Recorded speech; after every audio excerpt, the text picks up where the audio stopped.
him up front and publicly for his support. He takes a lot from me. You know, he says that I'm very mild-mannered and I don't say a whole lot. So I want to thank Director Williams for pulling it out of me. I want to thank him and his entire team. And then working directly alongside of Director Williams, of course, is Dr. Portia with Harris Health. And Dr. Portia, thank you. And your entire team. And of course, today we're in Gulfgate at Harris Health. We partnered with Harris Health last week in SETI Gas. And just from the very beginning, let me just say the goal was to provide vaccines to 600 people today. And I think the last count, it was getting close to 500. And so we will meet that 600 goal. In fact, because the weather is getting colder, they're even making calls asking people to come a little early. And what we are finding is that people are showing up, irrespective of the cold. People are showing up, and that points to the demand. And I just want to say from the very beginning, a lot of talk about vaccine hesitancy, but the reality is you make it available, people in every community will come. And I'm specifically referring to communities of color. If you make it available, people in the Hispanic community will come, African Americans, the Asian community, communities, low-income communities, you name it. If you make it available, the people will come and take full advantage. And then the more people see their family members, their neighbors, people that they know getting the vaccine, then others will want to take it as well. And Dr. Portia pointed that out on last week about the fact that over 80% of people serviced by Harris Health are people of color. And I know in a few minutes he can speak to those numbers even more graphically. Let me just say why are we doing it. The reason is COVID is still here, and there are variants that are taking place, and we're trying to stay ahead of that. But as of today, we are reporting 1,096 new cases of COVID-19. That's why we're here, 1,096. And then with regards to the people who have died as a result of COVID-19, we're adding 13, Congresswoman, 13 more to the list. And just like I looked at the numbers yesterday, looking at the numbers today, when you look at those numbers, communities of color are disproportionately showing up in these numbers. So that's why we are here. That's why we are needing people to get the vaccine. I will say, we had a press conference here in SETI Gas about access and equity. And over the last week, I think significant steps have taken place. I know with regards to Harris Health, their distribution is going up. And what I saw, 4,000 to LBJ, 4,000 to Ben Taub, that is a significant increase. So come on, applaud.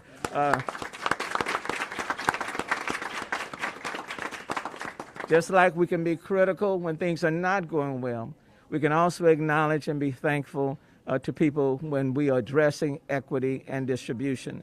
I will also say that with respect to the mass distribution site, the FEMA site, so I want to thank our congressional leaders for the FEMA site that's coming into the city of Houston at NRG specifically. That will be 6,000 doses per day for 6 to 8 weeks. That will go a long way. And then we're just making clarification that will be in addition to the normal allotment that comes to the city of Houston. But that will make a tremendous difference when that site is set up, hopefully on, I think, a soft opening scheduled for the 22nd, and then fully going somewhere around the 24th of February. So those are the things that are taking place. I'm going to yield for a second. Let me first call on Director Williams, followed by Dr. Porsche, and then we'll go from there. Director Williams. Thank you, my very mild-mannered boss, Mayor Turner. I'm glad that our exchanges and conversations are private.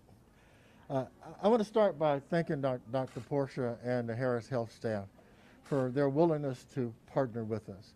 We believe that their clinics are in communities where we need to reach vulnerable populations, and they have been open to us partnering with them, transferring vaccine over, because people naturally come here. So thank you, Dr. Portia. We actually talked yesterday, and I think we are pretty much kindred spirits. So Dr. Portia, I've been talking to your staff, and they told me that They're even willing to go in the streets with the health department. I was talking to some of your nurses and kind of challenging them to do that, and they've agreed to do that because we know that although people will access vaccines within clinics, we need to go where they are, and they are in apartment complexes, they're in various communities, and we plan to do that. The Houston Health Department reopened our COVID-19 vaccine wait list for older adults, continues to focusing on new allocation of the most vulnerable. We opened that wait list today for people aged 65 years and older and people 60 years and older with chronic health conditions and people with disabilities. Mayor, we opened it, and now we have 21,000 people on our callback list just by opening that wait list today. I was talking to my assistant director, Deborah Moore, and I said, well, do you want to close it again? She said no, because we know that we're going to be populating the NRG site, and we're going to continue to see this population within our various strategies. And so we're going to continue to leave that open, and that number is 832-393-4301. People can call the aging list phone number to leave a voicemail with either their name or phone number, and calls will be returned for screening and scheduling as the supply is available. People only need to leave one message. I know folks are able to call and self-register, but we know that there are people out there that are not necessarily tech savvy and more comfortable with their landlines and phones, and so therefore we want to be open to all people regardless of their ability to access technology. The department paused adding people to the wait list on January 29th after receiving 70,000 calls. There are currently about 10,000 people on that wait list now. What that means is that we have actually worked that 70,000 calls down. That's why we're adding. An additional 9,000 doses of vaccine arrived at the department on Friday, and another 1,900 is anticipated early next week. Of the new allotments, 6,700 are for the department's area on aging, 3,900 for providers in underserved communities, and 197 for previously scheduled appointments during the week of February 15, 2021. You know the weather's going to be bad for the next couple of days, and so our sites are going to be closed on Monday and Tuesday due to inclement weather. People with appointments on those days will be scheduled. Mayor, I'm telling my staff that it's likely that we're going to have to double what we do between Wednesday and Friday if the weather is okay on Thursday. People can also register for Houston Recovers subscription of Alert Houston to learn about new appointments, opportunities through email, text messages, voice call, or mobile app push notifications.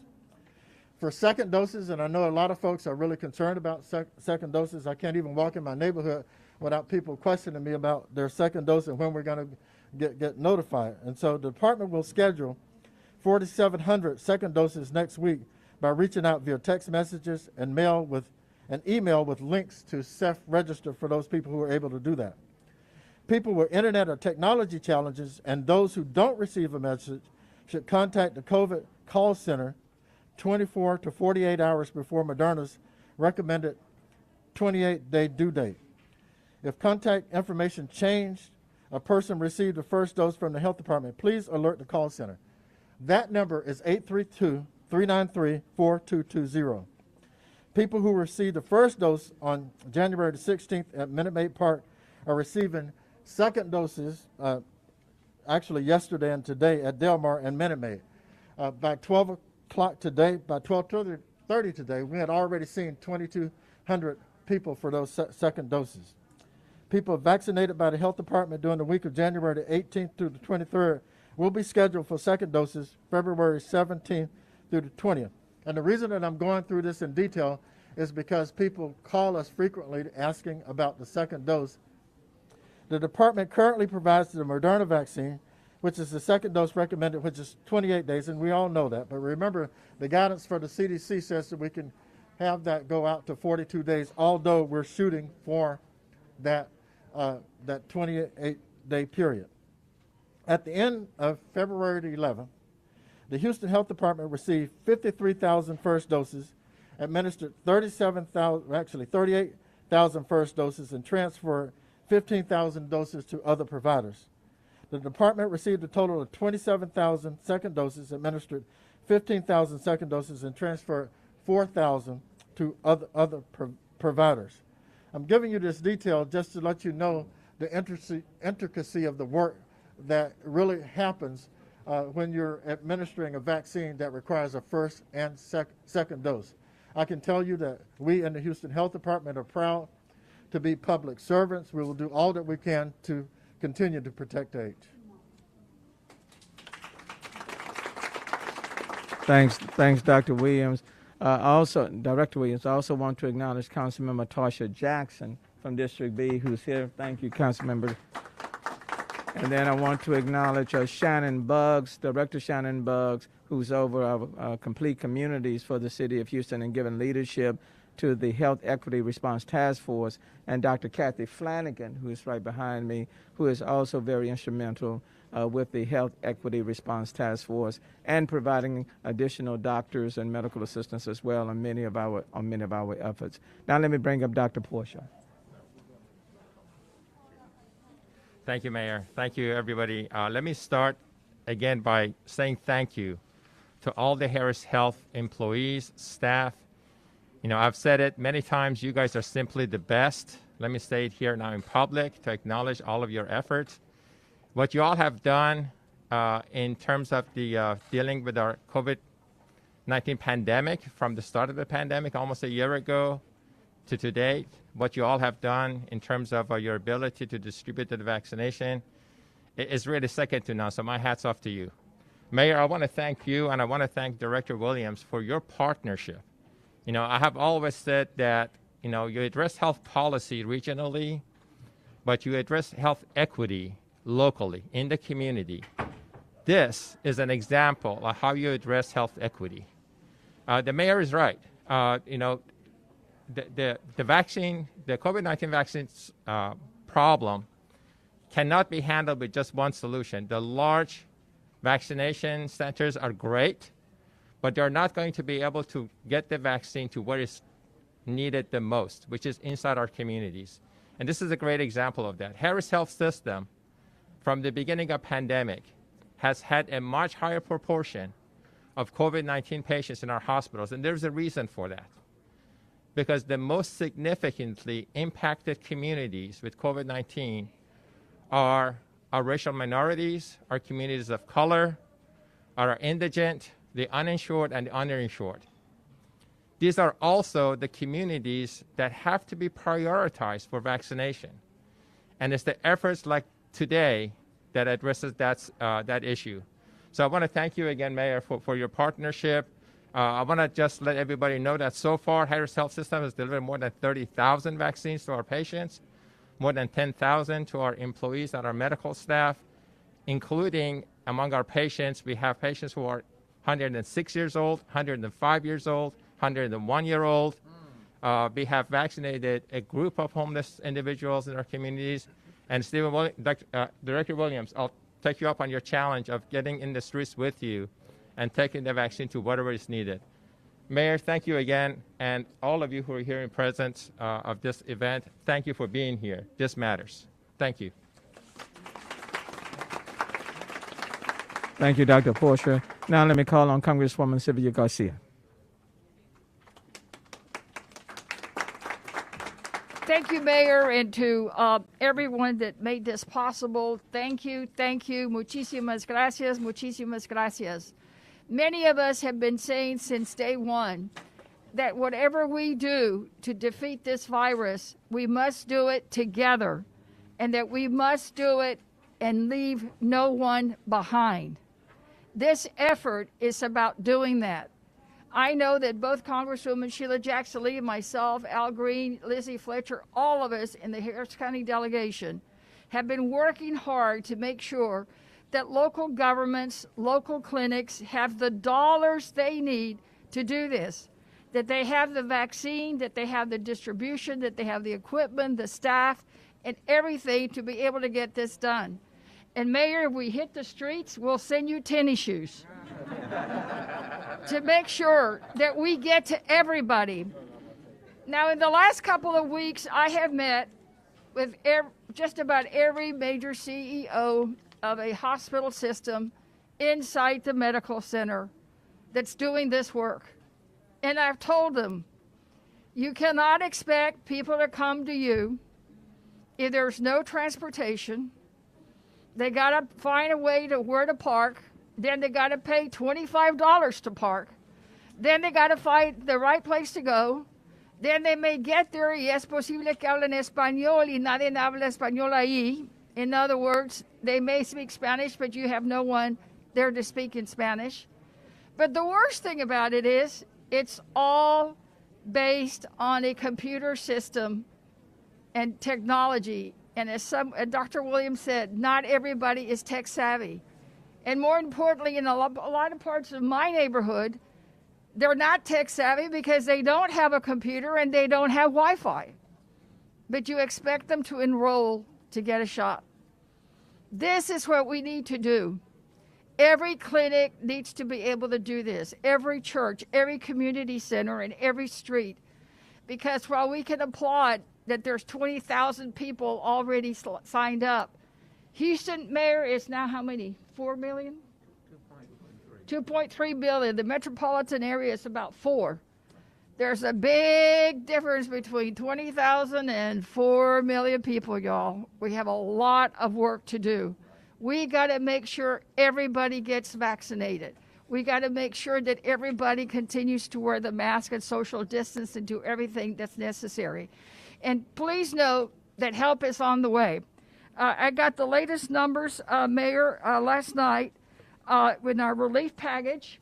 And Houston is estimated to receive $569 million. Estimated, and we haven't voted yet. The county will get $921 million. Pasadena, $40 million. Galena Park, $2 million. South Houston, $3 million. These are rough estimates, but there will be for testing and tracing and mitigation. Those will come from separate funds, but this will be to help local governments with the shortfalls they have in revenue due to the pandemic. I know that if people aren't working and they're not being able to pay their taxes, so the mayor doesn't get those taxes, then he may not be able to pay for the police officer. So it's all interconnected.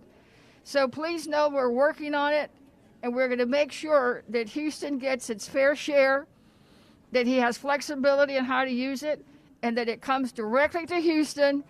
Sorry, state officials, not through Austin.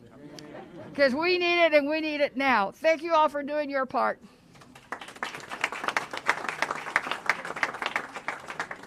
Muchísimas gracias. Did I come close? Bottom line, thank you so very much. Thank you so much for your leadership and for recognizing that all of these things are very much interconnected. So really appreciate that. Now let me call Congresswoman Sheila Jackson-Lee. Thank you, Mayor, very much. I'm glad my colleague, Congresswoman Garcia, emphasized how the delegation works together.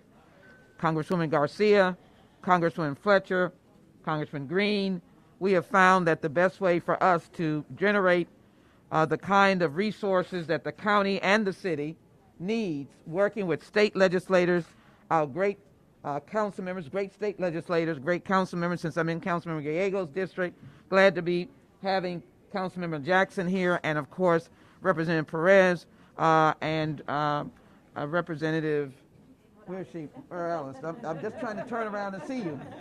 Representative Morales, and thank you also to our great doctors that are here as well. Listen to the science. So I just want to say this. In that package of $1.9 million is the dollars that Congresswoman Garcia has said and more money. And so you will see a bump that you did not see 6 or 8 months ago when we were trying to pass the big package. And the big package is to recognize that we're in a race against time. And so I'm delighted to be here in a community where the high numbers of individuals coming in are Hispanic or Latinx communities that have suffered so greatly. I leave you with this. We're in a race against time.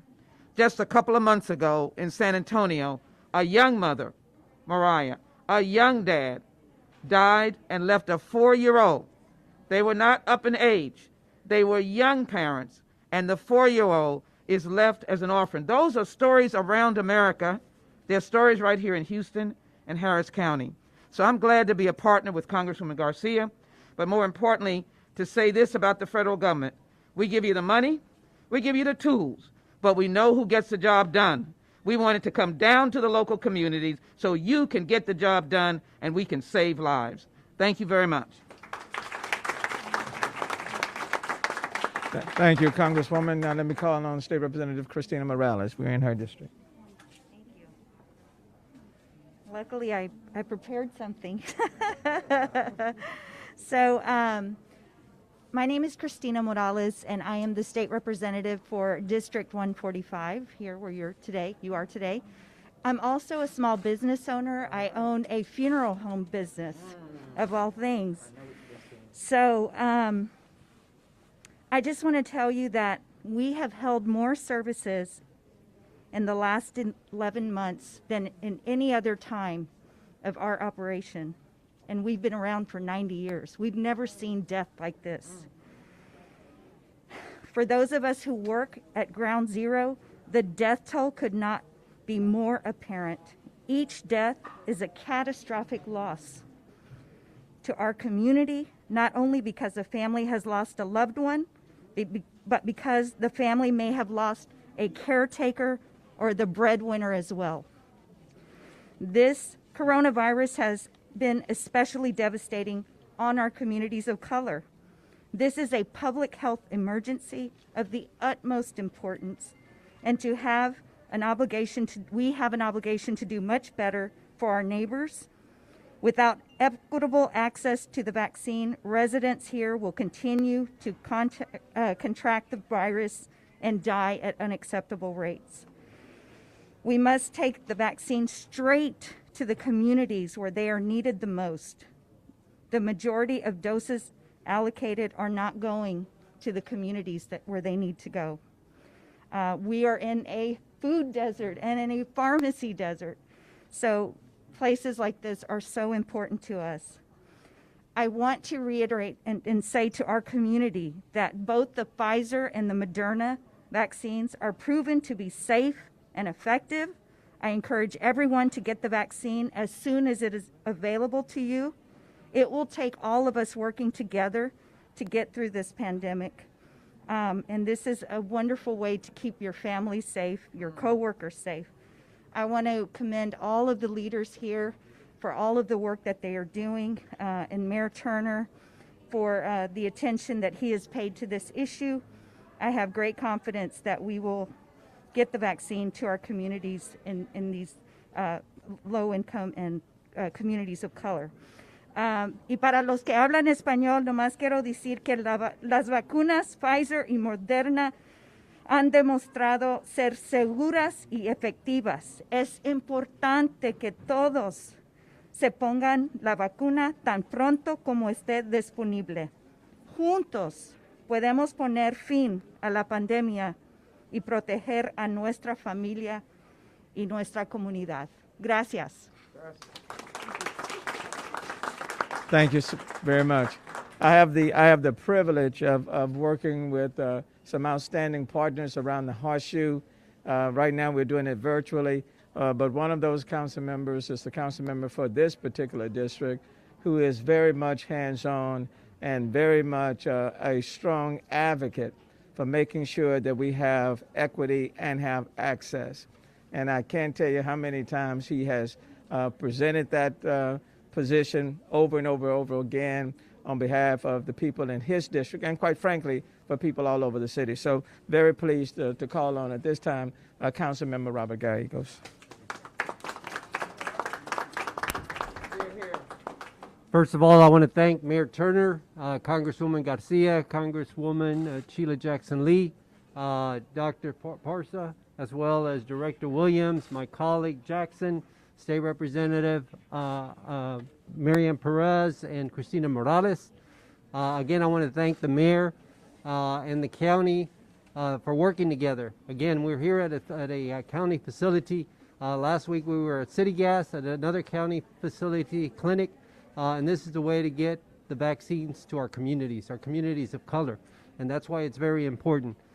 Quiero darle las gracias al alcalde Turner por estar luchando para nuestra comunidad. Es muy importante cuando ganamos más vacunas, es muy importante que se vacunen. La cosa es que están infectando nuestra comunidad y no necesitan tener miedo. Es gratis, la vacuna es gratis. No preguntan si eres documentado o sin documentado, todos pueden ganar la vacuna. Por favor, cuando tenemos las vacunas para nuestra comunidad, por favor salgan a vacunarse, porque está afectando nuestra comunidad. Again, I just want to assure everyone that this vaccine is free. It's for everyone, so if you're documented or non-documented, they do not ask. You just come, get vaccinated. It's very important. It's impacting our community, the Hispanic community. So it's very important. Those that fear this, please do not be fearful. Again, it's free, and it's available for everyone. So don't be scared to come to our clinics. Once we get more vaccines, I want to thank Mayor Turner once again for working with me to make sure that our communities are going to be vaccinated. So thank you. Thank you. And then lastly, let me call on Dr. Kathy Flanagan, who's like the special assistant advisor to the Health Equity Response Team. Dr. Flanagan. Thank you, Mayor Turner. Once again, just so that everyone will be aware that Mayor Turner had this vision back in April 2020. That's when the Health Equity Response Task Force was formed. So we brought COVID testing to the communities of color, and now we're bringing the vaccine to the communities of color. We know that a disproportionate number of people of color are being affected by this virus. It is so important that we save lives. So this is why we're here with Harris Health, and want to thank Dr. Porsche for all that he's doing, and of course all the elected officials that are here. And thank you again, Mayor, for all that you have done for the community. Thank you so much. All right. Lastly, we're fighting the cold and we're fighting COVID all at the same time, okay? So let me just remind people, as cold as it is today, it will get colder tomorrow. It will get colder on Monday. And on Tuesday morning, it will be even colder. So we're dealing with fighting COVID, but at the same time, we're fighting the cold. Let me encourage people to check on their neighbors, especially the seniors. So for example, today, if you know seniors they're living by themselves, they haven't wrapped their outside pipes, please extend a helping hand, okay? And help the seniors make sure that their outside pipes are wrapped. There are seniors, for example, in our city that are living in homes and there is very little heat. If there's heat at all, please check on them. And then let me just say to seniors and to others who are relying on space heaters, be very, very careful. And I don't want you to go to bed at night with those space heaters on, okay? So be very, very careful when you're dealing with these space heaters. Make sure that they're staying away from curtains and other things that can become very flammable, okay? So please be careful with these space heaters. We're asking people, I know there's been some conversation about turning on your pipes and letting them drip. Let me just say this. If everybody does that across the city, it will lower the water pressure. So if our firefighters need the water, the pressure needs to be up. So we're telling people don't do that. Don't let them drip. Because if everybody across the city does that, everybody across the city will be impacted, and especially those, let's say if the house does catch on fire, an apartment, and the firefighters need it. Better open up your cabinets and let the kind of heat kind of flow into those pipes. So open up the cabinets, open up the doors, and allow that type of heat to be circulated, okay? So let's do that. Starting tomorrow evening, stay off the roads.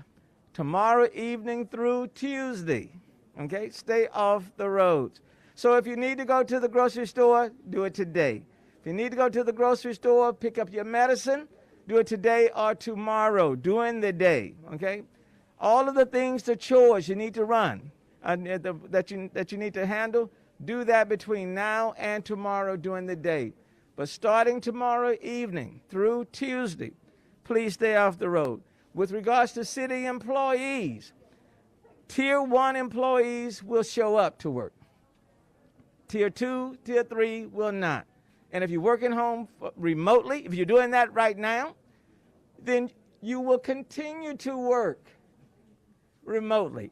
The good news about working remotely, don't care what the weather is, you can still do the city's work.